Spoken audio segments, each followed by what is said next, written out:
Faire semblant d'aimer quelqu'un peut révéler des blessures, des peurs ou des intérêts cachés chez la personne qui agit ainsi. Voici quelques pistes de réflexion sur les raisons possibles, par peur de blesser ou d'être seul. Certaines personnes n'ont pas le courage de dire la vérité ou redoutent la solitude. Elles préfèrent garder une relation vide plutôt que d'affronter un vide affectif ou de faire de la peine à l'autre. Par intérêt personnel, l'amour simulé peut être un masque utilisé pour obtenir quelque chose. Sécurité, argent, statut social, attention ou confort. L'attachement devient alors stratégique, non sincère.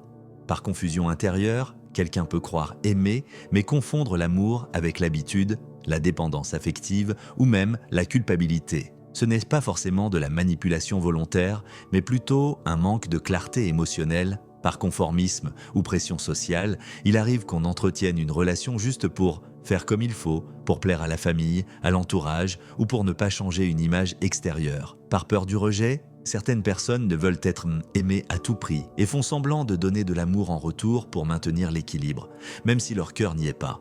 En résumé, faire semblant d'aimer n'est souvent qu'un masque posé sur un vide, un malaise ou une peur. Cela ne dit pas toujours quelque chose contre toi, mais surtout quelque chose d'incomplet ou non guéri en l'autre.